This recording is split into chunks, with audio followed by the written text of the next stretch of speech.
좀 키가 좀 달아서 하겠습니다.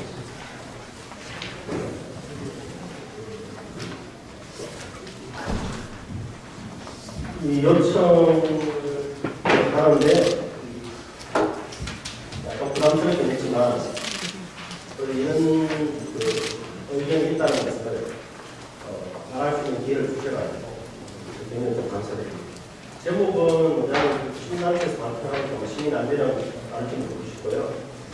그 다음에 이제 앞에 교수님도 말씀하셨지만 여러 전문가분들 마찬가지고 감리의 어떤 제 역할을 할 수 있는 방법을 찾아라. 그래서 제목을 그렇게 했습니다.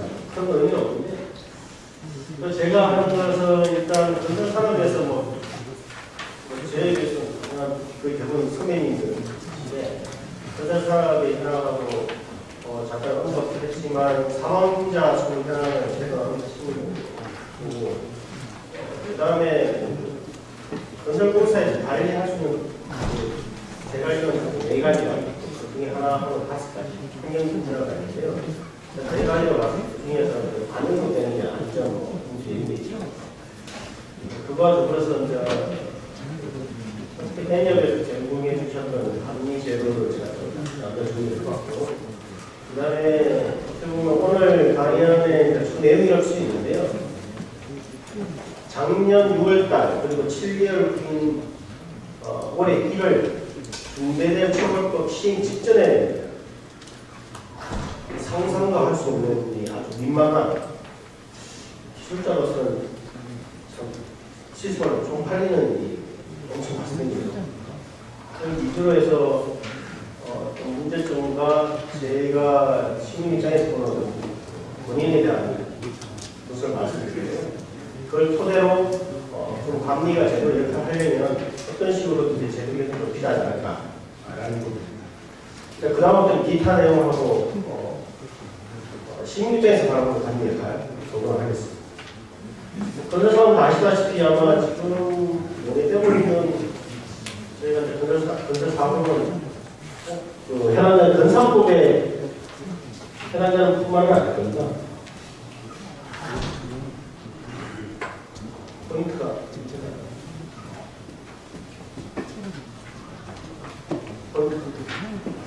죄송합니다. 건설법만 말하는 게 아니고 엄청 하층 이만 아니고 제가 알기로는 용역과 같이 포함된 건설사업 감리 타법도 많이 있죠. 전기, 통신, 그 외에 이제 좀 많이 올라있는 시스템 많이 있고 이걸 다 총칭해서 할 수 있는 하고 있는데 근데 저희가 보면 우석에서도 그렇게 이야기합니다. 건설 산업과 관련된 사장님이 10만 명이 있는다고 엄청난 거거든요. 그 10만 명이 도대체 무슨 일을 하고 있을까? 이 건설 규모는 제가 보면 연 기성의 주가 250조 넘어갑니다. 엄청난 규모를 관리하고 있는데 왜 자꾸 이런 일이 발생되고 있을 것인가? 그래서 사고에 대해서 현황을 보면 세월호 참사 이후가 되면서 사고 사망자 수가 건설에 좀 줍니다. 아시겠지만 우리나라 건설을 종사자 수는 전체 2,600만 명 중에 한 200만 명에서 7.5% 됩니다. 근데 사고 사망자가 차지하는 비율은 절반이 50%. 대단한 직종이죠. 그런데 세월호 참사가 발생한 그 해에는 좀 줄었습니다. 근데 안타깝게는 어떤 일이 생겼냐면 그 뒤로는 계속 증가 추세예요. 그래서 지금 절반을 차지하고 있습니다. 이거는 상당히 창피하지 않을 수 없는 일입니다. 그래서 우수 인력들이 많이 들어오지 않을 수도 있지 않을까. 왜냐하면 건설에 대해서는 그냥 욕먹어요. 그냥 그런 자체로. 그래서 이건 제가 볼 때는 이 건설업에 계신 선배님들 잘못이 좀 크지 않을까. 그런 간섭을 좀 해봐야 된다고 생각하고 있습니다. 사망자 수 중에서 제가 국토부의 자료를 하나 받아본 적이 있습니다. 2018년 자료를 달라고 하니까 전체 사고 사망자 산업별로 주지 말고 건설공사 중에서 공공하고 민간을 데이터를 한번 줘봐라. 있냐? 제가 2018년을 받았습니다. 그것도 작년에. 하는 부분에 대해서 공사 규모별로 저는 한번 봐야 된다고 생각하고 있습니다. 20억 미만에 대한 차지하는 비중이 전체의 53%, 그리고 50억 미만이 전체에서 66%입니다.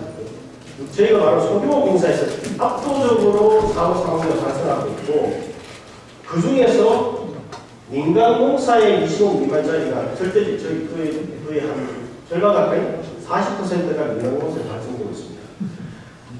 이 데이터는 공공도 비슷합니다. 공공도 20억 미만에서 사고 사망자가 발생했는데, 그래서 하나가 문제는 뭐냐면 대형 공사라고 하는 300억 이상, 국가계약으로 300억 이상 대형 공사라고 하는데 300억 이상 공사에서 보면 민간 공사가 상당히 없습니다. 공공공사는 원래 좀 적죠. 이게 많이 발생될 수밖에 없었던 이유는 아마 재개발 재건축 때문에 아마 큰 공동주택 공사가 많이 있어서 그런 것 같기도 하지만, 유달리 왜 300 이상 공사 전체적으로 공사 건수는 별로 안 될 겁니다. 근데 많은 부분. 그렇게 돼서 제가 생각했던 것은 뭐냐면, 사망과 관련, 안전과 관련된 공무원 민간 공사를 좀 분리해서 좀 접근해야 될 필요가 있지 않냐. 그리고 뒤에 감리적으로 말씀드리겠지만, 실질적으로 감리도 공무하고 민하고 좀 다른 두 틀에 가고 있지 않습니까? 설계하고 또 시공도 다르게. 그래서 그런 쪽으로 국토가 좀 접근을 해야 되는데, 어떤 그 안전 테이크업 같은 그 서커스 이야기가 되니까, 중구난방이 어떨 때는 민간을 이야기했다가, 공공을 이야기했다가, 같이 이야기했다가, 그러다 보니까 제대로 이야기가 잘 안 나오고 있습니다. 그러다 보면 어떤 문제가 생기냐면, 건설안전과 관련된 어떤 제도나 어떤 규정들이 계속 강화가 돼요.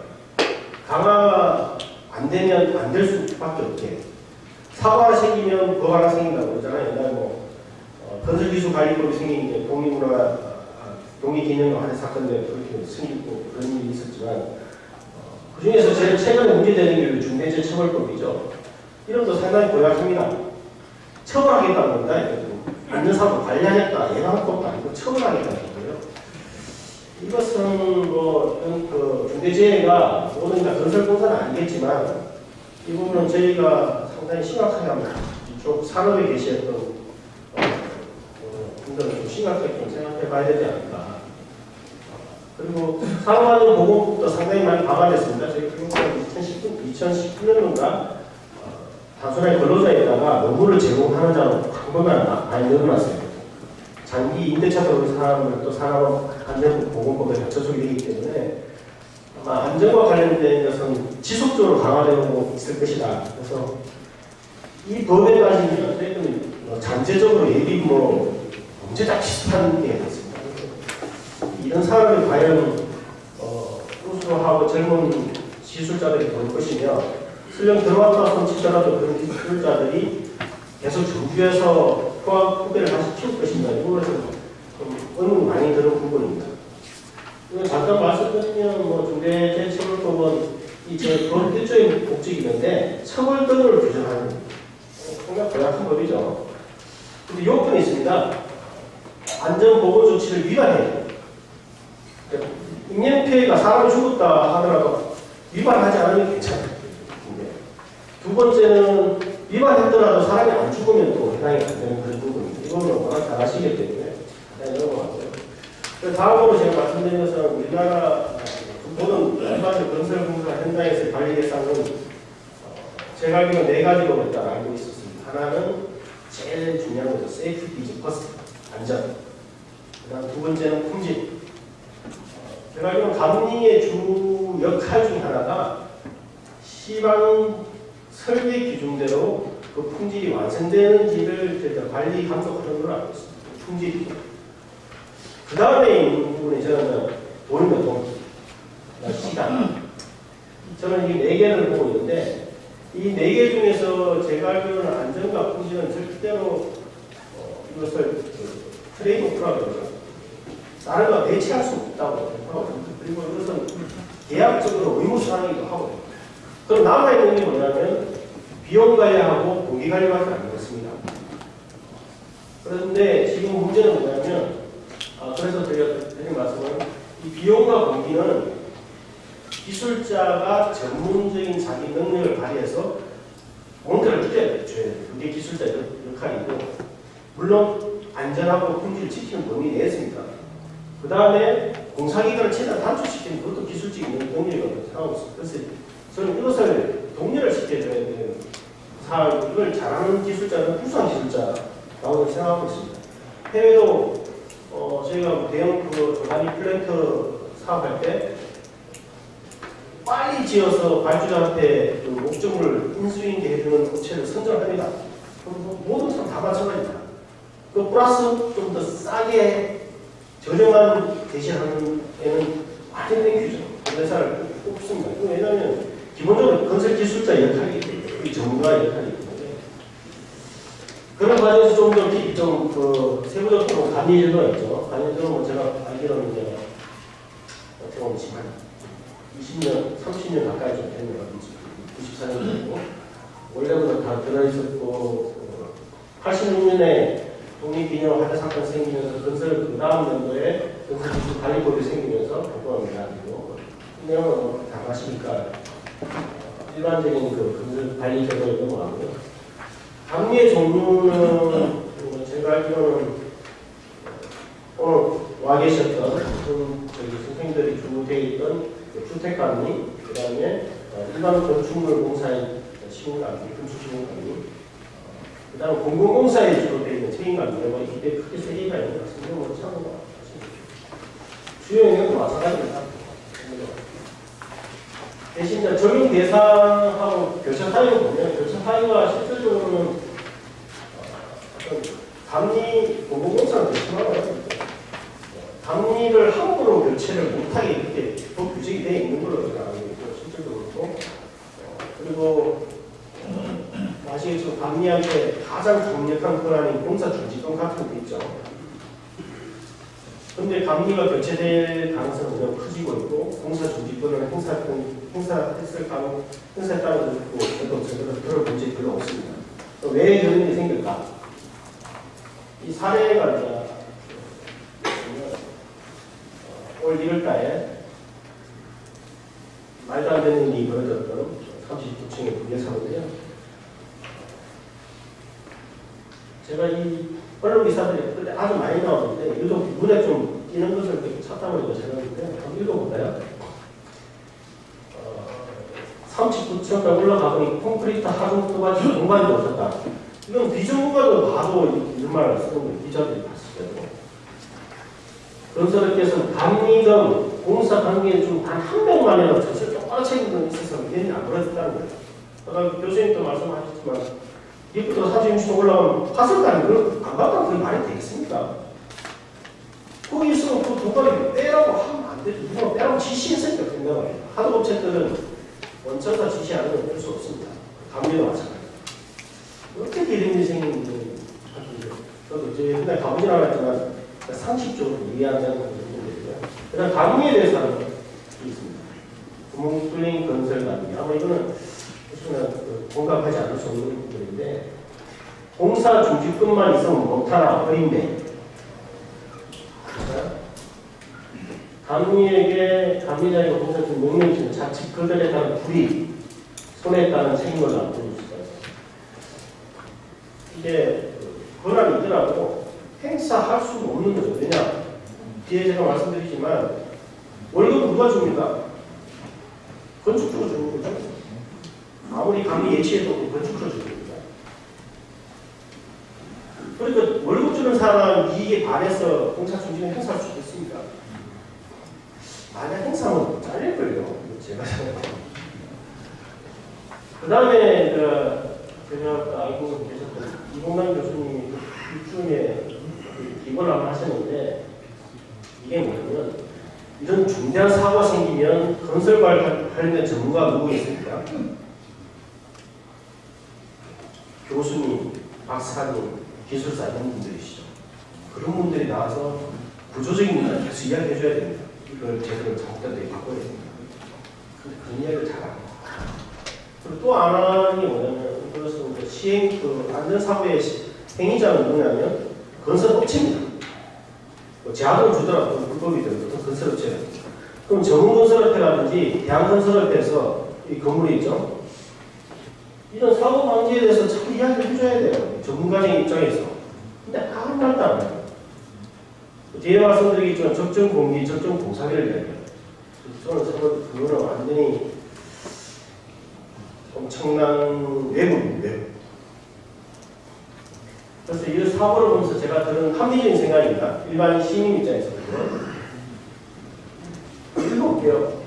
왜 설계 동의하고 공사 시방세대로 시공하지 않았습니까? 그거죠. 이런 설계 도서대로 시공하지 않는데 왜 아무도 지적하지 않는가? 그 다음에 이것은 시공사니까 행위자가 영리법인이기 때문에 그 사람 이익을 쫓아서 그럴 수 있다 손 치자고요. 그런데 이것을 관리감독 해야 하는 전문가인 감리자는 규정대로 업무를 수행하지 이런 설계 도면을 하지 않는데 왜 안 했나? 안 했는 건가? 못한 건가? 모르겠습니다. 그 다음 제가 오늘 특히 하고 싶은 말 이겁니다. 이는 민간 건축이라는 부분에서 다 엄청난 재난이 발생되고 있는데 왜 이 사업을 하라고 지시했던 사람 허가권자죠. 인허가권자. 그 사람들은 아무도 책임 안 질까? 허가 받으려고 맨날 건축과에 가서 밥안 먹는 거 그거 엄청 힘들잖아요. 뭐 연결시키지 않으려고 그러잖아. 그런데 그렇게 엄청난 권한을 가지고 있어서 그 사람들한테 자주지하는 이 사업이 진행하면서 사고가 생겼는데 왜 그 사람들은 아무도 책임을 하지 않을까?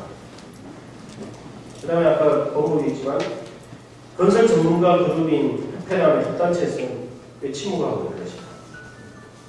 근데 이건 제가 더 기분 나쁜 것은 뭐냐면 이런 사고가 생기면 자기들 이익을 위한 그런 수단을 쓰더라고요. 이번에 좀 대단한데 예전에 맨날 그렇게 했습니다. 그래서 아마 전에 말씀드린 대로 사고가 하나 생기면 입법부나 행정부에서 계속 규제를 만듭니다. 입법부에서는 법을 만들고 중대재해처벌법이 생긴 게 저희 산업내의 문제 때문이지 않을까라는 생각도 제가 심각하고 좀 해봐야 된다고 저는 생각하고 있습니다. 그래서 제가 이렇게 한번 찾아봤습니다. 어떤 식으로든지 책임을 지고 있는지. 제가 생각하는 정상적인 구조는 권한이 있는 만큼 책임을 많이 지는 게 그게 선진국의 정상적인 나라라고 생각합니다. 그런데 우리나라는 여기 보시면 제가 먼저 허가권자는 저는 다른 권한이 세다고 저는 동의하지 않으시면 어쩔 수 없겠지만 그 다음에 현장에서 권한이 좀 저는 세다고 생각하는 감리자는 마지막 체크리스트를 해서 공사 진행률을 판단해 주는 사람. 이 사람이 사회가 나면 무슨 공사를 원래 못합니다. 그래서 제가 볼 때는 그 다음에 권한이 있는 사람이라고 생각하고 가장 권한 없는 사람이 하청업체죠. 실질 공리자. 이 사람도 파트타운 공사비에서 불법과 탈법을 왔다 갔다 해서 그런 사람들인데 이게 보면 허가권자는 아무도 기소가 기소조차 한번 된 적이 있었는데 기소를 한번 된 적이 있었는데 어떤 거죠? 발전한 기소된 적이 있었는데 그게 무죄되고요. 사람이 죽지 않았지만 하나 참 볼 때는 이유가 뭐냐면 우리 여기 계신 분들 아시는 상도 유치원이 2018년 9월이네요. 지금부터 한 3년 반 전에 발생됐는데 기소를 올 1월달 했어요. 올 1월달 3년 지나서 이게 말이 됩니까? 가딱 잘못했으면 수십 명의 이 아이들이 어린 아이들이 죽을 뻔했는데 사람이 안 죽을 때서 기소를 이렇게 그렇지 않습니다. 그래서 저는 뭐냐면 이 문제점은 비정상적인 책임이 부과되는 부분에 있다. 권한 있는 사람한테 책임을 많이 물리게 하죠. 저는 이런 사고 생기면 국토부 장관은 자신 사퇴해드리고 생각해요. 개인적으로 생각해요. 도의적 책임이죠. 법적인 책임이 아닙니다. 근데 자기가 제일 먼저 찾아가서 법이 그거한테 최대한 처벌하게 돼서 시공사한테 1년 이상 영업정지 처벌하고 말소시켰더라고요. 저는 지금 그만두셨지만 그쪽 출신이 아니라서 그런 걸 잘 모르시는 것 같다는 좀 느끼고 있습니다. 이 문제점은 똑같은 의미입니다. 안정화 공개를 해석되는데 아무도 책임지지 않고 있다. 그리고 감리가 제 역할을 좀 하지 못했다고 분명히 생각하고 있습니다. 아마 아까 말씀하신 후속됐다고 하셨는데, 근데 이런 사고가 생기면 전문가 그룹을 해서 냉철하게 원인 분석을 해야 돼요. 원인 진단과 분석을 해서 이렇게 문제를 해결해야 되는데 이런 전문가 그룹이 큰 소리를 못 내고 있는 상태에서 어떻게 되냐면 입법부나 행정부 이런 쪽에서 또는 뭐 이상한 변호사들이 건설에서 맨날 욕을 합니다. 물론 잘못했죠. 해임권자이기 때문에. 근데 시공회사들이 그렇게 하도록 내버려뒀던 우리 그 내부 시스템적인 문제도 상당히 있습니다. 그런 구조적인 문제를 좀 해결했으면 좋겠다라고 생각하고 있어서 아까 말씀드린 대로 처벌 위주의 법령은 한계가 있을 것이다 라고 생각하고 있습니다.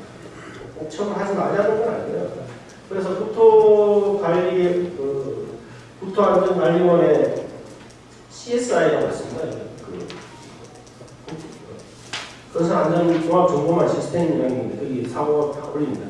근데 그분이 토론회에서 제가 그런 말을 뭐냐면 작년 1분기하고 올 1분기하고 비교해보니까 올해 1분기에 사망사고 더 많았다. 그 CSI에 올라온 겁니다. 그러면 이 중대재해처벌법으로 처벌 위주로 법으로 해서 안전사고를 줄일 수 있다는 이 생각한 것은 상당히 잘못된 겁니다.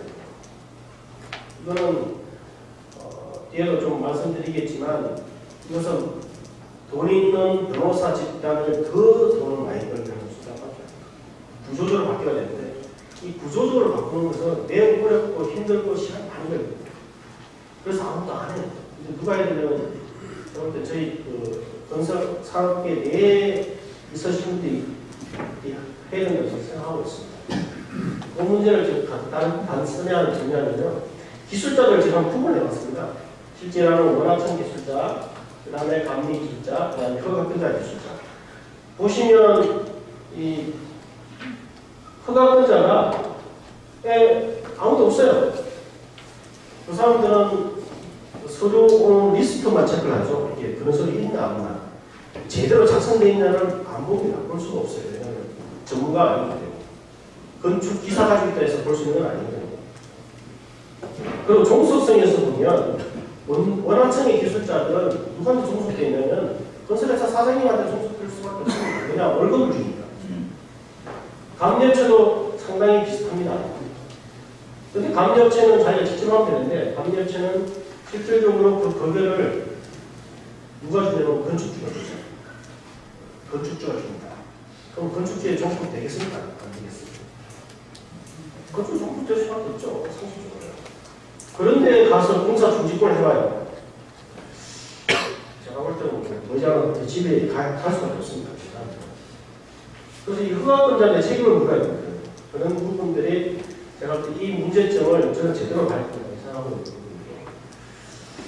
근데 이거는 제가 꼭 이야기 드릴 수밖에 없는 부분인데, 그래서 전문가 그룹이라든지 교수님들, 박사님들, 협단체에서 이런 말을 해요. 적정 공기가 확보되지 않았다. 이거 할 때 제가 국토부에서 자주 회의를 간담을 갔었는데 뒤에는 적정 공사비입니다. 적정 공기? 공사비가 부족한데 건축허가를 해줬단 말이에요. 그렇게 생각하십니까? 보고 계신 분들이요. 공기가 부족한데 그 공사 현장에 감리하겠다고 들어가셨습니까? 저는 그렇게 생각합니다. 처음에 허가할 때는 공기 공룡들 다 제출하지 않습니까? 예전 공룡들을 어떻게 하기로. 공기가 부족했으면 그렇게 하면 안 되죠. 공기를 다시 늘려가지고 적정한 기준에서 일주 시기에 맞춰서 그렇게 했을 거예요. 허가를. 근데 공기 늘린 데서 뭐 허가 안 해줍니까? 다 해주죠. 그 다음에 이 문제는 뭐냐면 하청을 줍니다. 우리나라 건설회사 하청. 하청 주면 턱파기 하면서 그 덤프업자들이 스타일을 합니다. 그러면 한두 달 밀리죠. 많게는 3달. 그래서 어떻게 해결합니다. 지하철 공사 들어갑니다. 그리고 지상층 올라올 때쯤에 골족지가 또 스트라이크 합니다. 최소 6개월 중단됩니다. 지상골조 올라갑니다. 물론 그 면허자도 많이 들어가지고 지상골조로가 또 중단됩니다. 돈 부족하다고 하청 중이니까. 거기서 거의 한 10, 제가 볼 때 10에서 까먹습니다. 그러면 마지막에 있는 저기 첼 2층이라든지 그 마감공사에서는 돌만을 안 하는 경우를 저는 본 적이 없어요. 그러면 다 돌만을 합니다. 그래서 적장하다고. 그렇게 해서 공사를 까먹었단 말이에요. 그래서 부족한 거지. 애초에 허가하는 공사가 부족한 게 아닌데 저는 저기서 왔던 이 박사라는 사람들이 거짓말을 잘 몰라서 그럼 모르고 가만히 있어야 되는데 아는 척을 해요. 그럼 어떻게 해야 되냐? 원청이 직접 해야죠. 자기가 직접 하면 공사 중단할 거 없지 않습니까? 그리고 이거 공기 부분에 꼭 말씀드리는 부분이 저는 후분양제 저희 단체에서 많이 이야기하고 있는데 지금 둔촌 주거기 공사 중단이 됐습니다. 이거 선분야에서는 어떻게 됐겠습니까? 좀 난리 났다고 생각합니다. 그 선분야에서는 지금 난리 났습니다. 왜냐하면 지금 한 2달 되죠. 그리고 언제든지 해결 못합니다. 입주 예정은 정해져 있습니다. 근데 골조 겨우 하나요? 하고 있는 거거든요. 상당부를 해서 골조가 상당히 올라갔습니다. 그럼 나중에 못하고 입주 예정이 정해져 있는데 이건 100% 난리치고 할 수밖에 없습니다. 입주 예정을 맞춰야 돼요. 근데 그나마 다행히 둔촌주공이 후분양이기 때문에 그나마 다행입니다. 조합자가 천만 다행입니다. 아니 다 그런 거 당했을 거라고. 그래서 좀 이런 주택공유 방식을 좀 바꿔서 이런 부분들을 제시를 좀 해주는 게 저는 전문가라 생각하는데 아무도 그런 얘기 잘 안 해요. 언론에는 가끔씩 나옵니다. 부분양이. 두 번째 적정 공사비인데요. 당연히 제 하청하고 제 하청에서 받아가는 돈은 적죠. 근데 소비자가 부담하는 건 어떤 돈입니까? 원청한테 주는 돈입니다. 입주자, 수분양자가 부담하는 돈은 원동이 받아가는 돈이에요. 다 충전을 어쨌든. 그게 작다는 생각이 들진 않지 않습니까? 학동 사건, 무너졌던 서구 학동 사건을 보면 원청이 28만원에 하청은 10만원이에요. 절반밖에 안 줬습니다. 10만원 부족할 수 있죠. 4만원 부족하고. 근데 원청한테는 충분히 줬다고 생각할 수 있습니다. 근데 이걸 공사비가 부족하다고 말한다고. 이게 우리나라에 있는 그 전문가라는 사람들이 이런 이야기를 또 해요. 근데 이번 사건에서는 제가 간접 몇 번 가보니까 이 마음 많이는 하지 않더라고요. 그나마 다행했을 때.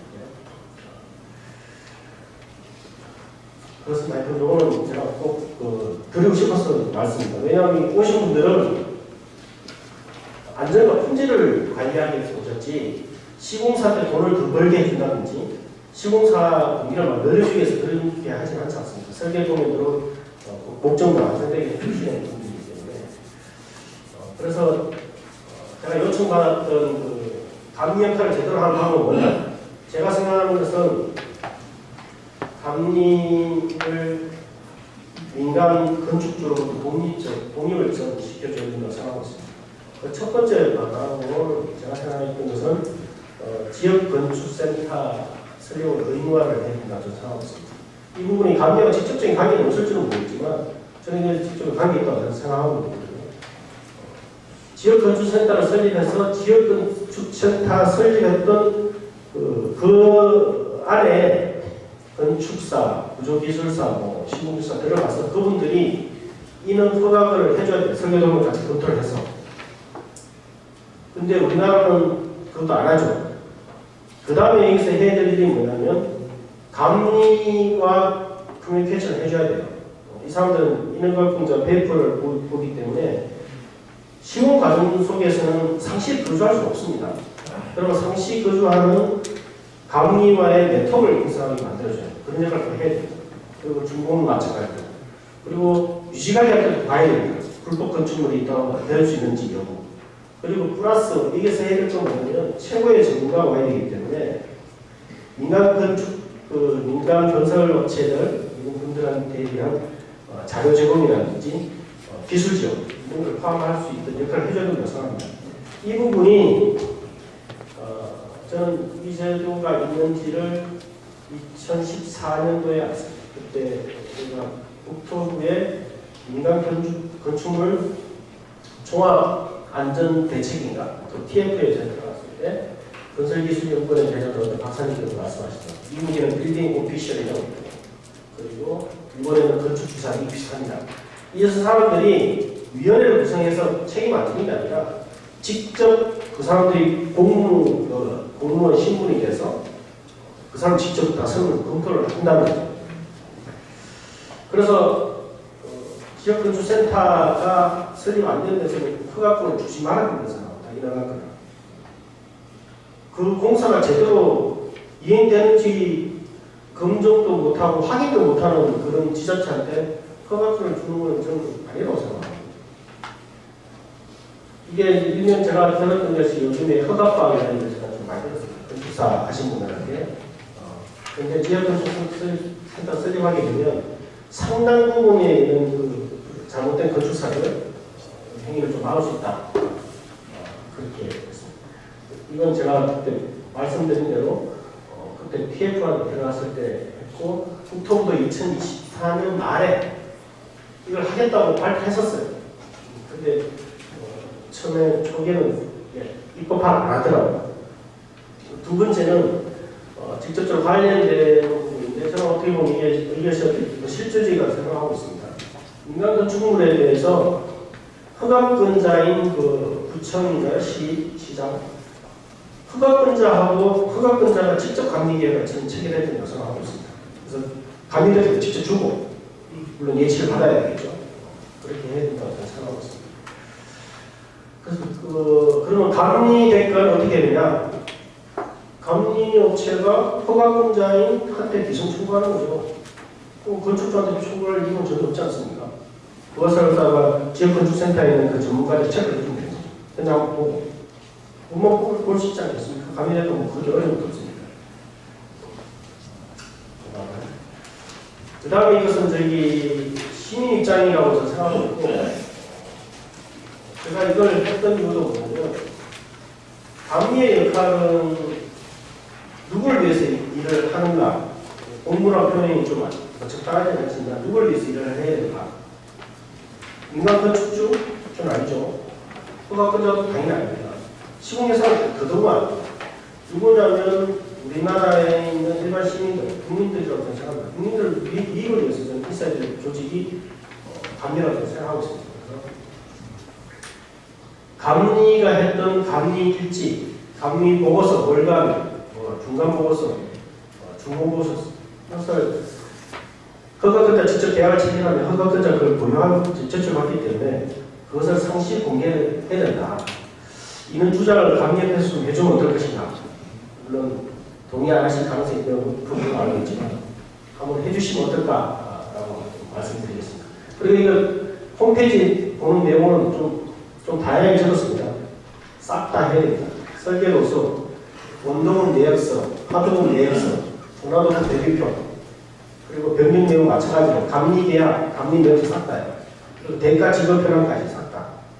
왜냐하면 이걸 몰라요. 수부장제인 시민들은 자기 물건인데도 좀 있으면 자기 물건이 되는 사업이 진행되는 정보를 하나도 못 건설도 못 가게 해요. 이 부분은 제가 아까 앞에 말씀드려야 되는데 이 부분은 유인물이 없는 내용입니다. 협회에서 이건 유인물은 좀 빼달라고 했어가지고 이게 뭐냐면 제가 좀 요거는 오늘 내용은 조금 다른 결이지만 작년 초에 저희가 전실련에서 기자회견했던 내용이 홈페이지가 있습니다.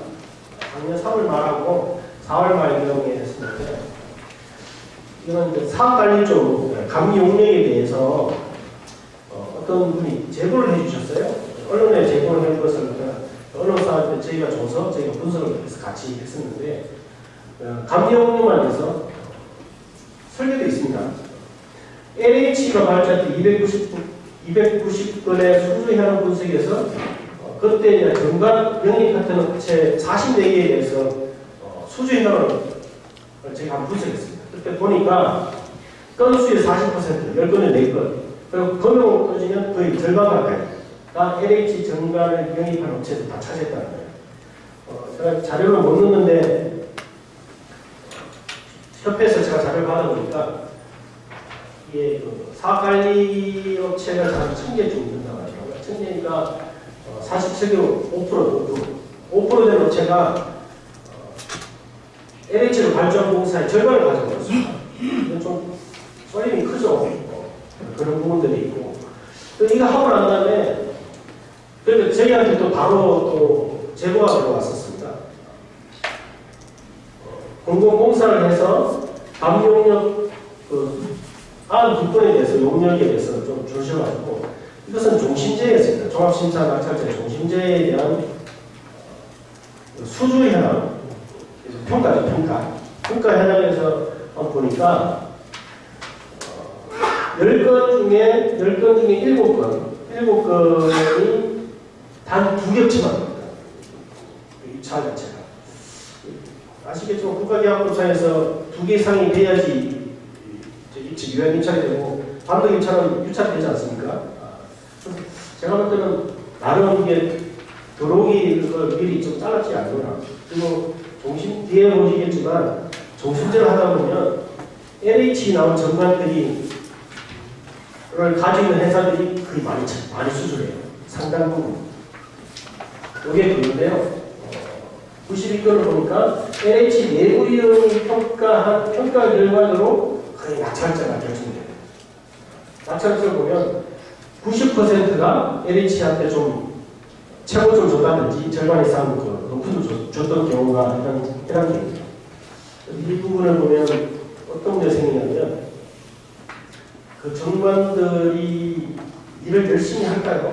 보다는 그 사람들이 일하는 대신 과다한 용역을 줘야 됩니다. 그러면 실질적으로 감리를 해야 되는 감리 받아가는 사람들이 적게 가져가는 거죠. 특히 비가하는 사람들도 더 많이 줘버리기 때문에.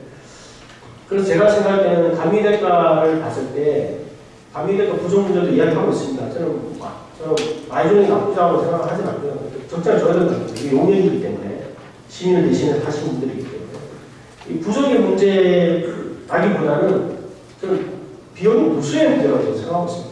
이 누수를 좀 버려야 되는 부분이 있지 않을까. 그래서 메이저급에 있는 그 용역사 계신 분들도 잘 그만 합니다. 자기도 있긴 있다, 한두 명. 너무 심하다. 자기도 잘 못한다, 요즘에.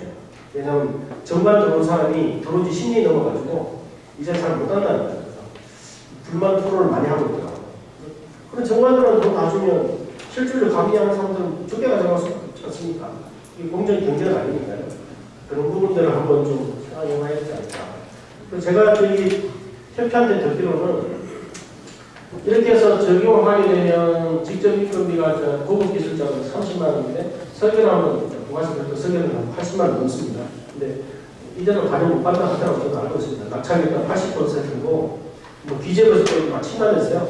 그러니까 이 금액이 한 60% 이렇게 뭐 좀 받아가시는 것 같더라고요. 그러니까 기재부 치는 이유로 이게 높게 쳐진 것도 그 사람이 치지 않았을까 생각이 드는데 이렇게 해보니까 이 정관들이 많은 대가를 아니죠. 어떻게 보면 부당이익이죠. 그러니까 하다는 부분을 좀 없애야 되지 않을까. 쉽지는 않겠지만 좀 노력하셔야 된다고 생각합니다. 요거는 제가 요거는 다시 있습니다. 앞에 거. 준비되셔서 아까 말씀드린 대로 대형 용품의 영업 대상이 됐다. 그리고 괜찮은 원인 분석이 좀 필요하다. 이것은 저는 전문가 그룹들이 같이 해야 된다고 생각하고 있고요. 그래서 처벌 중심보다는 구조적인 원인 해소 방향 중심으로 좀 이행돼야 되지 않을까 생각하고 있습니다.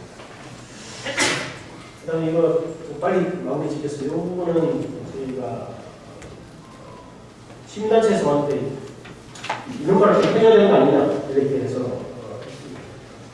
여기 보시면 그림이 좀 안 맞죠. 어떻게 보면 실질적으로 감리하고 건설사는 관계가 없죠. 계약 관계 전혀 아니죠. 그림 좀 잘못되겠지만 책에서는 이렇게 되어 있거든요. 세 꼭지를 한번 말씀해 주시더라고요. 누가 뭐래도 저는 감리는 건설 현장에서 최고의 전문가가 되어야 된다고 생각합니다. 최고의 전문가. 왜냐하면 시공사들이 놓친 것을 마지막 스페셜하는 감리자가 그 책을 좀 해줘야 된다고 생각하고 있기 때문에 이걸 하기 위해서는 일단 교육이죠. 교육밖에 없고 그리고 이 풍토를 좀 좋게 만들어야 말처럼 쉽지는 않다고 생각하고 있습니다. 다음으로는 상당히 논쟁이 되어버리는 그 책임의식입니다. 윤리의식. 이걸 저는 저기 토목지 출신이고요. 제가 시공에서 쪽이었습니다. 감리하고 엄청 많이 싸웠습니다. 감리하고 엄청 많이 싸웠습니다. 뭐 조금 하면 뭐 검척 뭐 천천히 나오고 그걸 하다 보면 뭐 어디 가 있고 그리고 좀 검척이라는 권한이 있으니까 좀 약간 고압적인 것도 없지 않아 있고 편의를 봐주라는 건 아닌데 그래서 그런 부분들이 어떻게 보면 뭐좀 가다 되면 좀 인식 직업에 대한 직업 분위기 이런 걸 좀 해서 지금 나오는 뭐 구조이 저는 제가 사당을 하는데 건설회사에서 하다 보니까 그 시공사를 죽겠다 일단 김영남 때문에 소주 한 잔도 안 먹는다는 거예요. 소주를 먹어야지 좀 이야기가 되고 저녁에 소주를 해야 되는데 너무 좀 경직돼 있다. 저도 그 부분을 동의하고 있습니다. 얼마든지 좀 그럴 수 있죠. 법이나 그래야 돼가지고 이런 부분들도 좀 잘 됐으면 좋겠고 마지막은 아니지만 세 번째로 말씀드리면 같은 내용이지만 건설 현장에서 최후의 파수꾼 역할을 좀 해주셨으면 좋겠다. 마지막 감리가 사인하는 순간 후속공이 진행할 수 있지 않습니까? 사인 안 하면 후속공 진행을 할 수 없는 걸로 알고 있습니다. 그렇기 때문에 사고가 생기면 책임을 안 질 수가 없어요. 그러다 보면 페이퍼만 늘어나면 그런 말도 좀 하긴 하지만 당연한 말씀이지만 좀 안전, 품질, 그다음에 전문가적인 역할을 좀 해주시게 했으면 좋겠고 그리고 제대로 된 감리 역할을 하고 있는 것을 우리 시민들하고 국민들한테 자랑을 좀 해줬으면 좋겠습니다. 자료를 좀 공개를 해서 건설은 공개는 넘어서서 현장 근처로 지가하더라고요. 그런데 좀 바뀌었으면 좀 좋겠습니다. 그래서 이 내용으로 제가 이야기를 마치겠습니다. 고맙습니다.